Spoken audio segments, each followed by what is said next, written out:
একদা একদিন মায়ার নবী মুহাম্মদ সাল্লাল্লাহু আলাইহি ওয়াসাল্লাম জঙ্গলের পাশ দিয়ে হেঁটে যাচ্ছিলেন। তখন দয়ার নবী দেখতে পেলেন এক ইহুদি একটি হরিণকে বেঁধে রেখেছে। হরিণটি দয়ার নবী মুহাম্মদ সাল্লাল্লাহু আলাইহি ওয়াসাল্লামকে দেখার পর সাথে সাথে বলে উঠল, ইয়া রাসূলুল্লাহ, ইয়া হাবিবাল্লাহ, আজ সকালে আমি আমার বাচ্চাদেরকে বাসায় রেখে খাবার অন্বেষণের জন্য বের হয়েছিলাম। হে আল্লাহর নবী, এমন সময় ইহুদি আমার সামনে আসে এবং আমাকে বন্দি করে ফেলে। সকাল থেকে এই পর্যন্ত সে আমাকে বন্দি করে রেখেছে। ইয়া রাসূলুল্লাহ, আমার দুধের বাচ্চা রয়েছে। সকাল থেকে এই পর্যন্ত তাদেরকে আমি দুধ খাওয়াতে পারিনি।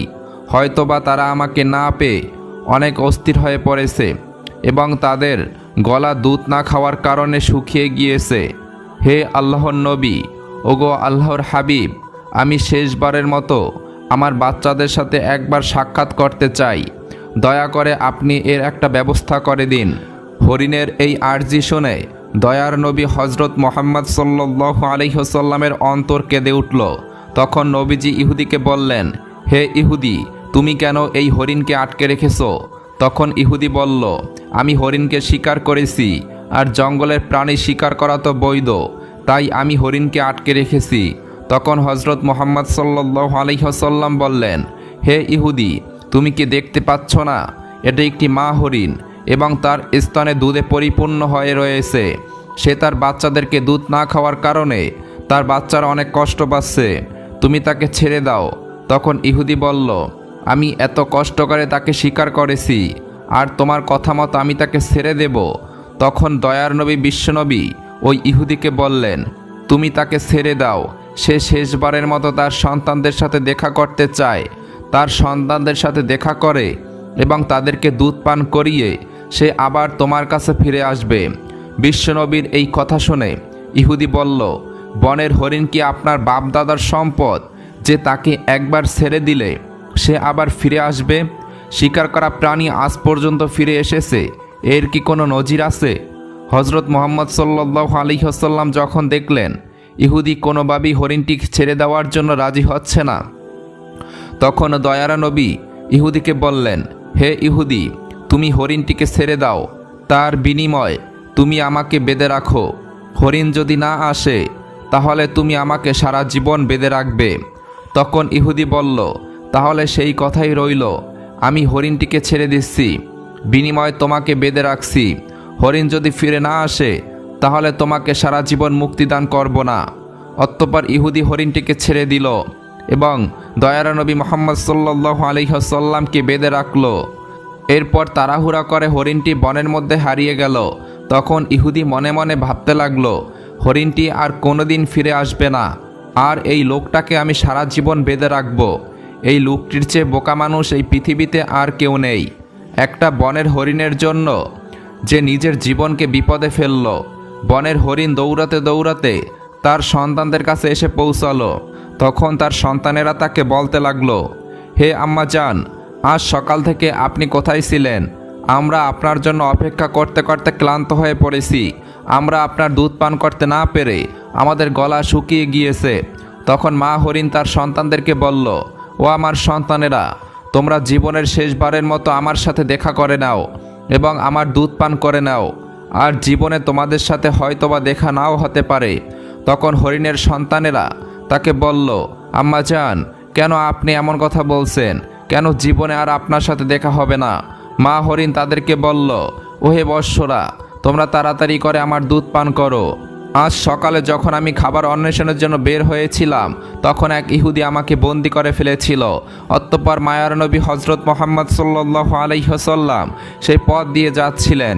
তখন আমি তাকে ডেকে তোমাদের কথা খুলে বললাম এবং তাকে আরও বললাম, ইয়া রাসূলুল্লাহ, আমার সন্তানেরা দুধ না খেয়ে পিপাসার্ত অবস্থায় আমার পথের দিকে চেয়ে বসে আছে, আপনি আমাকে তাদের কাছে যাওয়ার ব্যবস্থা করে দিন। তখন মায়ার নবী বিশ্বনবী হজরত মুহাম্মদ সাল্লাল্লাহু আলাইহি ওয়াসাল্লাম সে নিজেকে জিম্মি রেখে সে আমাকে তোমাদের কাছে পাঠিয়েছে এবং তাকে একটি নিষ্ঠুর ইহুদি আমার মায়ার নবীকে বেঁধে রেখেছে। তাই তোমরা তাড়াতাড়ি আমার দুধ পান করো, আমাকে আবার জলদি ফিরে যেতে হবে। আমি আমার নবীকে কষ্ট দিতে পারবো না। যখন হরিণের সন্তানেরা শুনল তাদের মায়ার নবীকে বেঁধে রেখেছে তার সাথে শেষবারের মতো দেখা করার জন্য, এবং তাদেরকে দুধ পান করানোর জন্য এসেছে। তখন হরিণের সন্তানেরা বলে উঠল, ও আম্মা জান, আপনি কিভাবে ভাবলেন মায়ার নবী ইহুদির হাতে বন্দী রয়েছে, আর মায়ার নবীকে বন্দী অবস্থায় রেখে আমরা আপনার দুধ পান করব?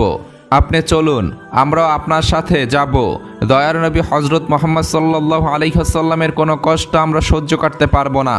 অতঃপর হরিণ ও তার সন্তানেরা মায়ার নবী হজরত মুহাম্মদ সাল্লাল্লাহু আলাইহি ওয়াসাল্লামের মায়ায় তার কাছে যাওয়ার জন্য রওনা করল। ওদিকে হরিণে আসতে কিছুটা দেরি হওয়ার কারণে ইহুদি হজরত মুহাম্মদ সাল্লাল্লাহু আলাইহি ওয়াসাল্লামকে বলতে লাগলো, তোমার মতো বোকা মানুষ আমি আর এই পৃথিবীতে দেখিনি। বনের শিকার করা হরিণ, তাকে ছেড়ে দিলে সে কি আর কোনোদিন ফিরে আসে?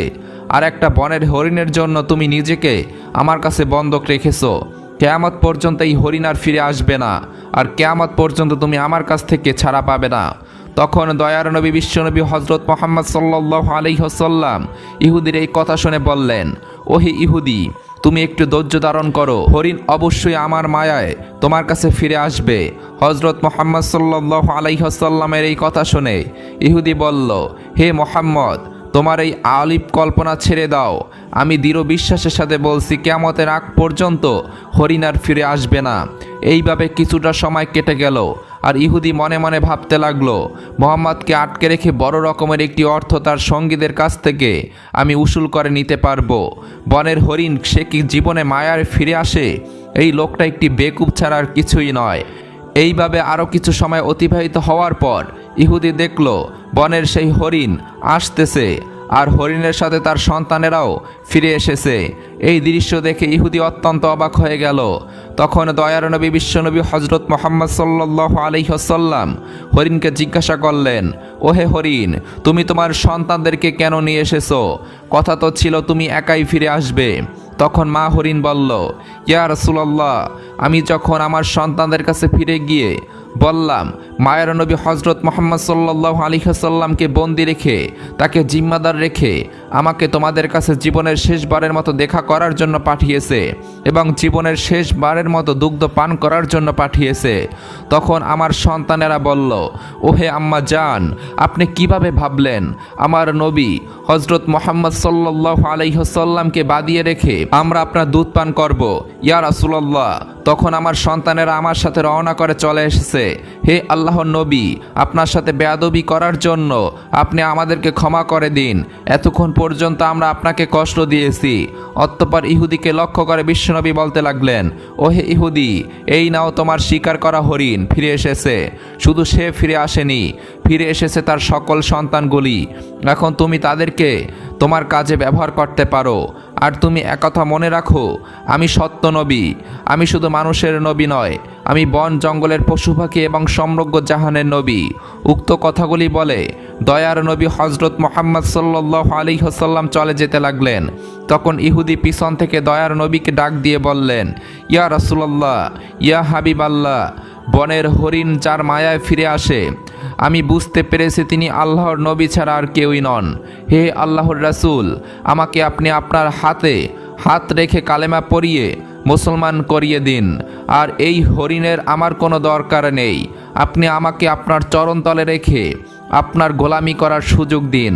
অতঃপর হজরত মুহাম্মদ সাল্লাল্লাহু আলাইহি ওয়াসাল্লামের হাতে হাত রেখে সেই ইহুদি মুসলমান হয়ে গেল। সুবহানাল্লাহ। এমনিভাবে আরও একদিনের ঘটনা। একদিন বিশ্বনবী একবার সাহাবীদের সাথে এক মজলিসে উপস্থিত ছিলেন। এমন সময় সেখানে একজন গ্রাম্য বেদুইন ব্যক্তি উপস্থিত হলো। তখন তার হাতে শিকার করা একটি গুই সাপ ছিল। সে বেদুইন হজরত মুহাম্মদ সাল্লাল্লাহু আলাইহি ওয়াসাল্লামের দিকে ইশারা করে সাহাবায়ে কেরামদেরকে জিজ্ঞাসা করল, তিনি কে? সাহাবায়ে কেরাম উত্তর দিলেন, তিনি আল্লাহর রাসূল সাল্লাল্লাহু আলাইহি ওয়াসাল্লাম। উনি হলেন জিন ও ইনসানের নবী। উনি হলেন তামাম বিশ্বজাহানের নবী। অতঃপর সেই বেদুইন গ্রাম্য ব্যক্তি বলল, আমি লাত ও ইজ্জতের কসম করে বলছি, আমি তাকে নবী বলে স্বীকার করি না। তবে আমার হাতে যে শিকার করা গুই সাপ রয়েছে, এই সাপটি যদি কথা বলে, তার নবুয়তের ব্যাপারে স্বীকৃতি দান করে, তাহলে আমি তাকে নির্দ্বিধায় নবী বলে মেনে নেব।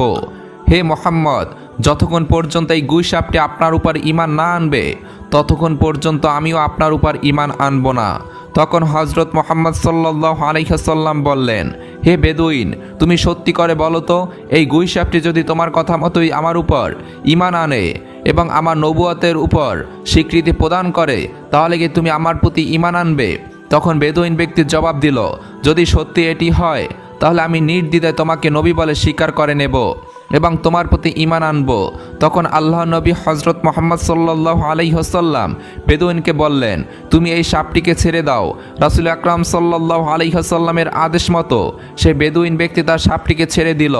এরপর বিশ্বনবী ওই গুই সাপটিকে ডাক দিয়ে বললেন, হে গুই সাপ। এই সাপকে ডাক দেওয়ার সঙ্গে সঙ্গে সেই সাপটি সকলের বোধগম্য বিশুদ্ধ আরবি ভাষায় জবাব দিল, লাব্বাইক ইয়া রাসূলুল্লাহ, আমি আপনার খেদমতে উপস্থিত এবং আমি আপনার অনুগত্য। এই সাপের এই কথাগুলি উপস্থিত সকলে শুনল এবং বুঝতে পারল। এরপর রাসূল আকরাম সাল্লাল্লাহু আলাইহি ওয়াসাল্লাম গুই সাপকে জিজ্ঞাসা করলেন, হে গুই সাপ, তুমি কার ইবাদত করো? জবাবে গুই সাপ বলল, আমি ওই আল্লাহর ইবাদত করি যার আরশ আকাশে, যার রাজত্ব দুনিয়াতে, যিনি সমুদ্রের ভিতরে পথ সৃষ্টি করেছেন, যিনি বেহেশত রহমত ও দোজক আযাব সৃষ্টি করেছেন। আল্লাহর নবী হযরত মুহাম্মদ সাল্লাল্লাহু আলাইহি ওয়াসাল্লাম গুই সাপকে পুনরায় জিজ্ঞাসা করলেন, হে গুই সাপ, আমি কে? তখন গুই সাপ বলল, আপনি আল্লাহর রাসূল এবং আপনি আখিরি নবী। যে ব্যক্তি আপনার সততা স্বীকার করবে সে সফলকাম হবে, আর যে ব্যক্তি আপনাকে মিথ্যা প্রতিপন্ন করবে সে ব্যর্থ হবে। অতঃপর হযরত মুহাম্মদ সাল্লাল্লাহু আলাইহি ওয়াসাল্লাম সেই গ্রাম্য বেদুইন লোকটির দিকে লক্ষ্য করে বললেন, হে বেদুইন, এখন কি তোমার মনে হয় আমি আল্লাহর রাসূল হওয়ার ব্যাপারে আর কোনো সন্দেহ কি তোমার আছে? বেদুইন ব্যক্তিটি বলল, ইয়া রাসূলুল্লাহ, ইয়া হাবিবাল্লাহ, যার নবুয়তের ব্যাপারে একটি গুই সাপ সাক্ষ্য দেয়, তার নবুয়তের ব্যাপারে সন্দেহ করার মতো আমি কেহই না। আল্লাহর হাবিব, আপনি আমাকে মুসলমান বানিয়ে দিন এবং আপনার চরণতলে খেদমত করার সুযোগ দান করুন। তখন সেই বেদুইন হুজুর আকরাম সাল্লাল্লাহু আলাইহি ওয়াসাল্লামের হাতে হাত রেখে কালেমা পড়ে মুসলমান হয়ে গেল। সুবহানাল্লাহ। একবার আবু জাহেল, আলিদ ইবনে মুগিরা এবং আস ইবনে ওয়াহেল সহ কিছু কাফেররা রাসূল আকরাম সাল্লাল্লাহু আলাইহি ওয়াসাল্লামের কাছে এসে বলল, হে মুহাম্মদ, ওই যে আকাশে চাঁদটা দেখা যাচ্ছে, তুমি যদি ওই চাঁদটাকে দ্বিখণ্ডিত করে দেখাতে পারো তাহলে আমরা তোমার উপর ঈমান এনে ইসলাম ধর্ম গ্রহণ করব। তখন রাসূল আকরাম সাল্লাল্লাহু আলাইহি ওয়াসাল্লাম তাদেরকে বললেন, আমি যদি সত্যি এই আকাশের চাঁদকে দ্বিখণ্ডিত করে দেখাতে পারি তাহলে কি তোমরা আমার উপর ঈমান আনবে এবং আল্লাহকে আল্লাহ বলে স্বীকার করবে? তখন তারা বলল, আগে আমাদেরকে চাঁদটি দ্বিখণ্ডিত করে দেখাও। সত্যি আমরা তোমার কথা দিচ্ছি, যদি এই কাজ তুমি করে দেখাতে পারো তাহলে তোমার উপর নিশ্চিন্তভাবে ঈমান আনব এবং তোমার আল্লাহকে আল্লাহ বলে স্বীকার করব আর তোমাকে নবী বলে স্বীকার করব। তখন হুজুর আকরাম সাল্লাল্লাহু আলাইহি ওয়াসাল্লাম আল্লাহ রাব্বুল আলামিনের দরবারে দোয়া করলেন, হে আল্লাহ, আপনি এই আকাশের চাঁদকে দ্বিখণ্ডিত করে দিন। তখন মহান আল্লাহ রাব্বুল আলামিন রাসূল আকরাম সাল্লাল্লাহু আলাইহি ওয়াসাল্লামের দোয়া কবুল করলেন। দোয়া করার পর বিশ্বনবী চাঁদের দিকে নিজের আঙ্গুলের ইশারা করলেন আর সাথে সাথে আকাশের চাঁদ দ্বিখণ্ডিত হয়ে গেল। চাঁদের দুইটি খণ্ড পরস্পর হতে এত দূরে সরে গিয়েছিল যে এটার মধ্যভাগে হেরা পর্বত দেখা যাচ্ছিল এবং চাঁদের দ্বিখণ্ডিত হওয়ার ব্যাপারটি কাফেররা ভালোভাবেই দেখতে পাচ্ছিল। এবার আল্লাহর নবী হযরত মুহাম্মদ সাল্লাল্লাহু আলাইহি ওয়াসাল্লাম প্রত্যেকটি কাফেরের নাম ধরে ধরে ডেকে বলতে লাগলেন, হে আবু জাহেল, তুমি সাক্ষী থাকো। হে হিলদি ইবনে মুগিরা, তুমি সাক্ষী থাকো। হে আস, তুমি সাক্ষী থাকো। আমি তোমাদের কথা মতো আকাশের চাঁদকে দ্বিখণ্ডিত করে দিয়েছি আর তোমরা এখন তোমাদের ওয়াদা মতো আল্লাহকে ইলাহা বলে স্বীকার করো এবং আমাকে নবী বলে বিশ্বাস করে নাও। তখন কাফেরেরা হাসতে হাসতে বলতে লাগলো, এতদিন তো আমরা জানতাম তুমি এই পৃথিবীতে বিভিন্ন জিনিসের উপর জাদু করার ক্ষমতা রাখো, কিন্তু আজ তো দেখছি তুমি আকাশের চাঁদের উপরেও জাদু করার ক্ষমতা রাখো।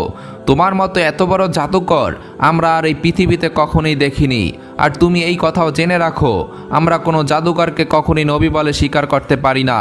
মূলত আল্লাহ রাব্বুল আলামিন তাদের ভাগ্যে ঈমানের দৌলত লিখে রাখেনি, তাই তারা আল্লাহ রাসূল সাল্লাল্লাহু আলাইহি ওয়াসাল্লামের পক্ষ থেকে এত বড় একটি মুজিজা দেখার পরেও ঈমান গ্রহণ করল না। রাসূল আকরাম সাল্লাল্লাহু আলাইহি ওয়াসাল্লাম ওসামা রাদিয়াল্লাহু তাআলা আনহুকে নিয়ে কোথাও সফরে যাচ্ছিলেন।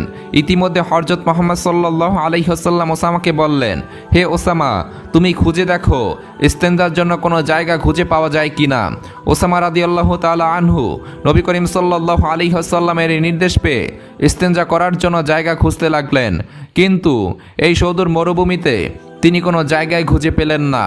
অতঃপর তিনি রাসূল আকরাম সাল্লাল্লাহু আলাইহি ওয়াসাল্লামের কাছে এসে আরজ করলেন, ইয়া রাসূলুল্লাহ, এই ময়দানে আড়াল হওয়ার মতো কোনো জায়গা নেই। তখন আল্লাহ রাসূল বিশ্বনবী বললেন, তবে দেখো আশেপাশে কোনো বৃক্ষ বা পাথর আছে কিনা। তখন ওসামা রাদিয়াল্লাহু তাআলা আনহু বললেন, হে আল্লাহর নবী, আশেপাশে কিছু বৃক্ষ পাথর আছে। কিন্তু আল্লাহ নবী বললেন, তুমি সে বৃক্ষ ও পাথরগুলিকে গিয়ে বলো, আল্লাহ নবী তোমাদেরকে নির্দেশ দিয়েছেন তোমরা একত্রে হয়ে যাও এবং ইস্তেঞ্জার জন্য একটি উপযুক্ত পরিবেশ তৈরি করে দাও। তখন ওসামা রাদিয়াল্লাহু তাআলা আনহু সেই গাছগুলির কাছে গিয়ে বললেন, হে বনের গাছ, আল্লাহ নবী রাসূল আকরাম সাল্লাল্লাহু আলাইহি ওয়াসাল্লাম তোমাদের মাঝে বসে ইস্তেঞ্জা করতে চাচ্ছেন। তিনি তোমাদেরকে এই নির্দেশ দিয়েছেন তোমরা পরস্পর একত্রিত হয়ে মিলিত হয়ে যাও এবং তার ইস্তেঞ্জা করার জন্য একটি উপযুক্ত জায়গা ব্যবস্থা করে দাও। বিশ্বনবীর এই নির্দেশ শোনা মাত্রই গাছগুলো পরস্পরের কাছাকাছি হয়ে একত্রিত হয়ে গেল। এরপরে রাসূল আকরাম সাল্লাল্লাহু আলাইহি ওয়াসাল্লাম সেই গাছগুলোর আড়ালে বসে ইস্তেঞ্জা করলেন। ইস্তেঞ্জা করার পর রাসূল আকরাম সাল্লাল্লাহু আলাইহি ওয়াসাল্লাম ফিরে এসে ওসামা রাদিয়াল্লাহু তাআলা আনহুকে পুনরায় বললেন, ওসামা, তুমি গাছগুলোকে গিয়ে বলো তারা যেন পরস্পর থেকে বিচ্ছিন্ন হয়ে যায় এবং তাদের জায়গা মতো চলে যায়। অতঃপর ওসামা রাদিয়াল্লাহু তাআলা আনহু আবার গাছগুলোর কাছে গিয়ে বললেন, হে বৃক্ষদল, আল্লাহর নবী তোমাদেরকে আবারও নিজের জায়গায় যাওয়ার জন্য নির্দেশ দিয়েছেন। রাসূল আকরাম সাল্লাল্লাহু আলাইহি ওয়াসাল্লামের এই নির্দেশ পাওয়া মাত্র বৃক্ষদল যে যার জায়গায় আবার ফিরে গেল। সুবহানাল্লাহ। একবার বিশ্বনবী যুদ্ধ থেকে ফেরার সময় একটি গাছের ছায়ায় শুয়ে বিশ্রাম নিচ্ছিলেন আর তার তরবারিটি তিনি পাশে রেখে দিয়েছিলেন। হুজুর আকরাম সাল্লাল্লাহু আলাইহি ওয়াসাল্লাম যখন একটু তন্দ্রাচ্ছন্ন হলেন, ঠিক এমন সময় তার একজন শত্রু এসে সেই তরবারিটি হাতে উঠিয়ে নিল এবং তরবারির খুলস মুক্ত করে তরবারিটি আল্লাহ নবী করিম সাল্লাল্লাহু আলাইহি ওয়াসাল্লামের উপর তাপ করে ধরল। এরপর আল্লাহ নবীর সেই শত্রু বলল, হে মুহাম্মদ, বলো এখন আমার হাত থেকে তোমাকে কে রক্ষা করবে। তখন আল্লাহ নবী রাসূল আকরাম সাল্লাল্লাহু আলাইহি ওয়াসাল্লাম নির্ভয় এবং প্রশান্ত মনে বললেন, আমার আল্লাহ আমাকে রক্ষা করবেন। আল্লাহ নবীর এই কথা শ্রবণ করার সাথে সাথেই লোকটির শরীরে ও হাত পায়ে কম্পন শুরু হয়ে গেল এবং কাঁপতে কাঁপতে তার হাত থেকে তরবারিটি পড়ে গেল। অতঃপর বিশ্বনবী সেই তরবারিটি তার নিজের হাতে উঠিয়ে নিয়ে বললেন, এবার বলো তোমাকে আমার হাত থেকে কে রক্ষা করবে। তখন সেই লোকটি অত্যন্ত ভীতিসন্ত্রস্ত হয়ে পড়ল এবং সে বলল, কোনো সম্মানিত লোক যদি আমার প্রাণ ভিক্ষা দিতে চায় তাহলে তিনি আমাকে রক্ষা করতে পারেন। তার এই কথা শুনে আল্লাহ নবী বিশ্বনবী তাকে বললেন, যাও, তোমাকে আমি মুক্ত করে দিলাম, তোমার কোনো ক্ষতি আমি করব না। রাসূল করিম সাল্লাল্লাহু আলাইহি ওয়াসাল্লামের এই উদারতা ও মহানুভবতা দেখে সেই লোকটি অবাক হয়ে গেল এবং তার সম্প্রদায়ের কাছে ফিরে গিয়ে বলল, আমি এমন একজন ব্যক্তির সাথে সাক্ষাৎ করে আসলাম যার মহানুভবতা, যার উদারতা কোনো তুলনা হয় না। হে আমার সম্প্রদায়, তোমরা জেনে রাখো, আজ থেকে আমি তোমার সঙ্গ ত্যাগ করে সেই লোকটির জন্য আমার প্রাণ উৎসর্গ করব। আজ থেকে আমি তোমাদের সবাইকে ত্যাগ করে দিলাম। এরপরে সেই লোকটি পুনরায় নবী করিম সাল্লাল্লাহু আলাইহি ওয়াসাল্লামের কাছে ফিরে এসে আরজ করল, আপনি আমাকে মুসলমান করে দিন এবং আপনার চরণতলে খেদমত করার সুযোগে দান করুন। তখন আল্লাহর নবী মুহাম্মদ সাল্লাল্লাহু আলাইহি ওয়াসাল্লাম তাকে কালেমা পড়িয়ে মুসলমান বানিয়ে দিলেন। সুবহানাল্লাহ। প্রিয় দর্শক, এই ছিল বিশ্বনবীর জীবনের বিশেষ কিছু মুজিজা। আল্লাহ রাব্বুল আলামিন আমাদের সবাইকে বিশ্বনবীর জীবন থেকে শিক্ষা গ্রহণ করে আমাদেরকে সোনালী জীবন গঠন করার তৌফিক দান করুক। সবাই কমেন্ট বক্সে লিখুন আমিন। আর এই ভিডিওতে একটি লাইক করে দিন। ইসলাম প্রচারের স্বার্থে আমাদের চ্যানেলটি সাবস্ক্রাইব করে পাশে থাকা বেল আইকনটি বাজিয়ে রাখুন। ধন্যবাদ।